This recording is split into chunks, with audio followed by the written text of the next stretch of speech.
Hello, everyone. Hello, everyone, and welcome back to Queen Elizabeth, A Day in Her Life.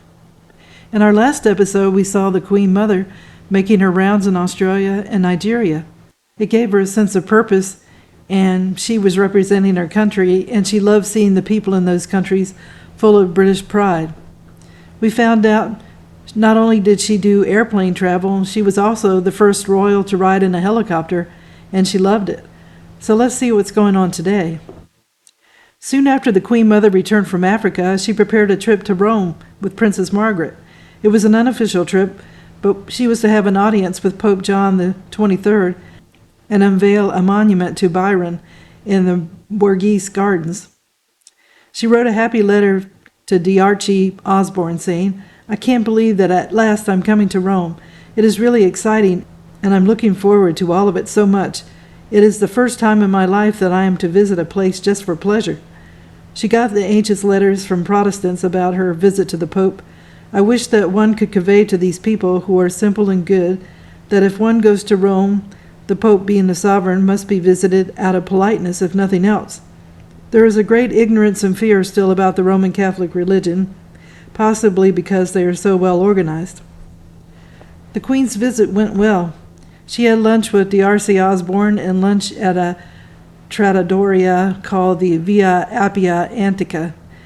The British ambassador to Italy, Ashley Clark, reported that the Romans were usually cynical about distinguished foreign visitors to the city, but the warmth of the welcome given to the Queen Mother and the Princess Margaret was striking.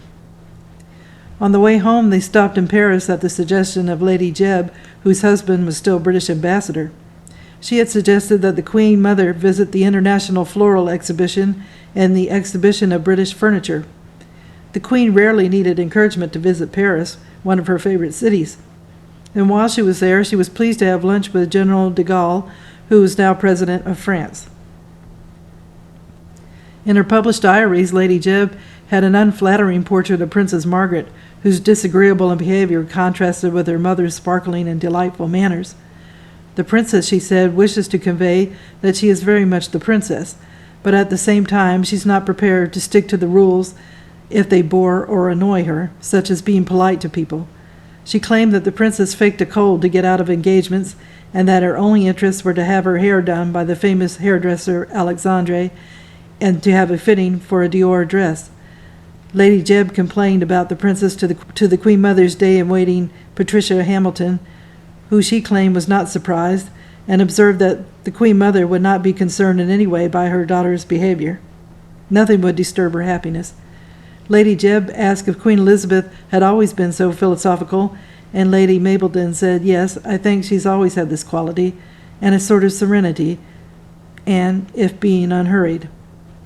A year later, in May 1960, Queen Elizabeth made her second visit to the Federation of Rhodesia and Nyasaland and spent 19 days there.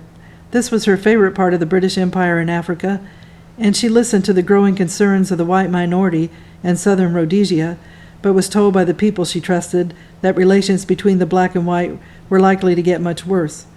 The former Governor Major General Sir John Kennedy thought the white settlers were die-hard and unrealistic.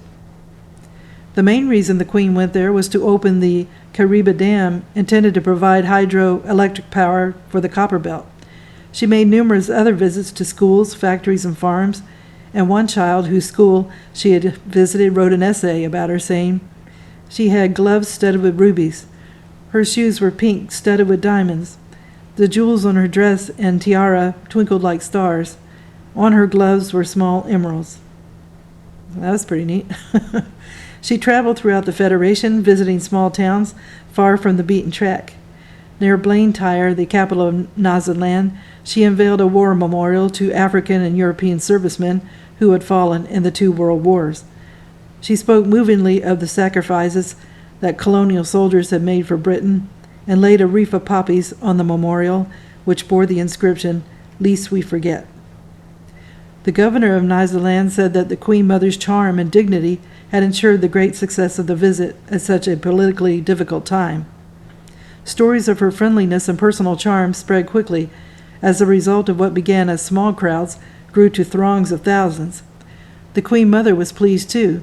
It was said that her hopes had been fulfilled beyond her keenest expectations. From this moment on, the Queen followed the affairs of all eastern and southern Africa with great attention.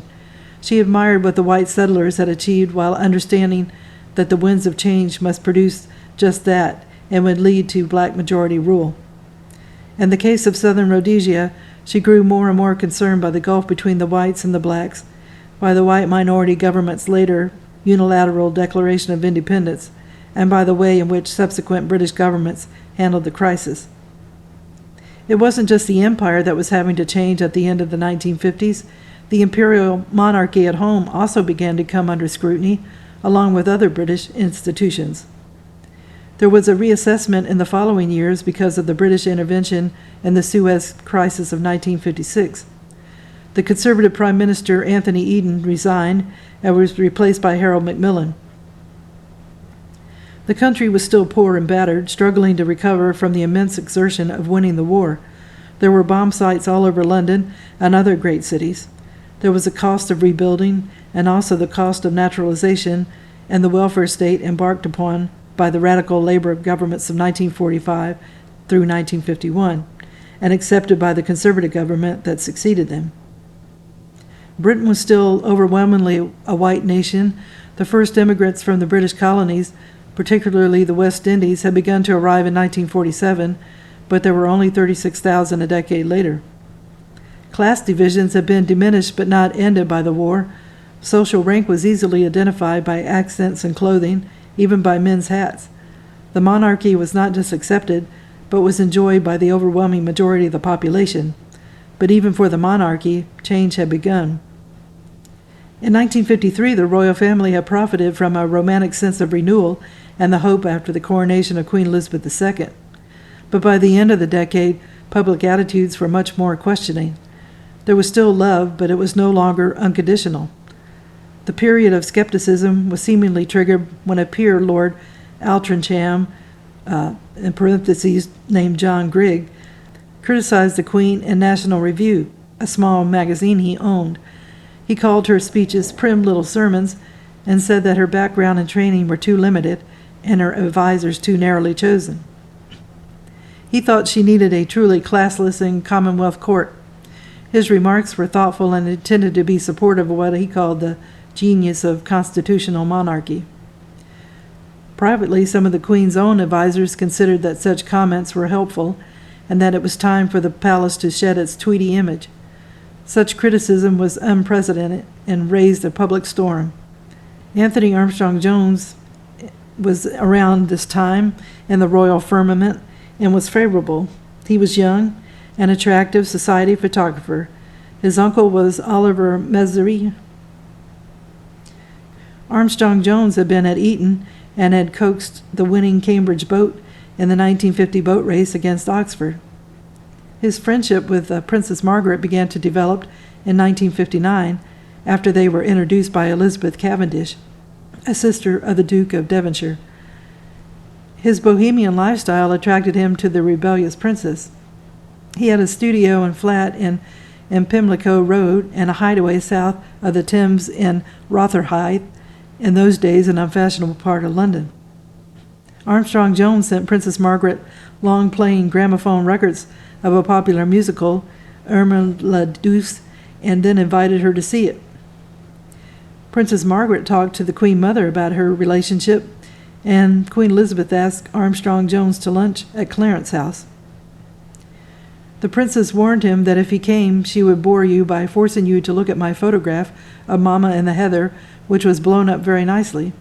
It's interesting to me for its textures, although it would be too sad if you cannot come. So the lunch went well. The Queen Mother liked the young artist and encouraged her daughter to pursue the friendship. Armstrong Jones liked the Queen Mother too. He liked her coquettish familiarity touched with formality. Their friendship became close and was to survive to the end of her life. Armstrong Jones took a lot of photographs of the princess, as he did all his friends. In 1959, she asked him to photograph her properly and suggested he come to Royal Lodge for the weekend of May 1st. That summer, they fell in love, and by August she was writing to him joyful letters from Balmoral. You made me happy. Are you pleased? I am. I left London tremendously not in turmoil. Are you not aware how much that means to me, having traveled unhappily, bumping about? Now, by contrast, she had golden dreams and found herself smiling unconsciously. What a short time it has been since April, really, 3 months, not counting the last blissful weeks. Every time you came to stay, it was nicer than the last. My sister is glorious, my brother-in-law is better now, and the children are extremely pleased, camping the night in a stalking house. Darling, do write back and tell me everything that happens to you, every detail, please. They wrote to each other all summer, the letters filled with endearment. On her birthday, August 21st, she waited in her room for his call, and the next day she wrote to tell him again how happy she was. Dare one say that word? I'm afraid of stating it. She had been unhappy for a long time, and she now thought she was happy. She said, I feel peaceful and unworried, and you are nice and gentle, very rare. Later that evening, the family, she told him, sat for hours after dinner, singing songs round the table, and then on in the drawing room. At the end of August, President Eisenhower, near the end of his second term in office, took up a long-standing invitation to visit the family in Scotland. The princess wrote a long and hilarious description of the occasion. She said, excitement, arrangements, nonsense talked, wrong information, confirmation of wrong information, diet sheets, screening by G-men, last-minute false information that went on before his arrival and put us all in a frenzy of nerves. So then Prince Philip met Eisenhower at the airport and drove with him to Balmoral. The Queen and the Princess walked down the drive and waited just around a corner and out of sight of the horde of photographers outside the gate. Prince Philip had forgotten that they were planning to do this, and his first reaction, he said afterwards, was, "Who are those two idiotic women?" Then they took Eisenhower into the hills, and the Queen cooked him drop scones on the barbecue. Then it was on for a drink with glorious Mum at a party at Burke Hall, where everybody produced cameras, so that instead of faces, there were just a lot of old lenses on the lawn. In October, Armstrong Jones came to stay at Balmoral, and he and the princess enjoyed exploring together all the places the princess loved the most. They visited the Queen Mother at Burke Hall, too. He showed the princess how to take better photographs and took many himself. Afterwards, he sent her a parcel of hundreds of photographs, and she handed them around with pride, and particularly pleased if someone said, "What a marvelous Armstrong Jones portrait." And she would say, "I took that one myself." So I'm going to stop the video here. Once again, the Queen Mother did a lot of traveling, and she loved every minute of it. She went back to Africa and went to her favorite places, and she also went to Italy, which wasn't for work purposes. And then we found out that Princess Margaret found a new love. He was a photographer by the name of Anthony Armstrong Jones. Princess Margaret told her mother about him, and she arranged a lunch to check him out. The Queen Mother liked him, and he liked her too, and they formed a friendship that lasted until her death. So I hope everybody enjoyed the video, and if you did, if you could give it a thumbs up, it would be greatly appreciated. Also, I've created a list of merchandise from Amazon that I thought you might be interested in, and if you click on the link, it takes you to the Amazon page. And if you purchase anything, I get a small commission that is of no extra cost to you. But more importantly, I wish everybody a good day, and tune in again soon for another episode of Queen Elizabeth, A Day in Her Life. Thank you.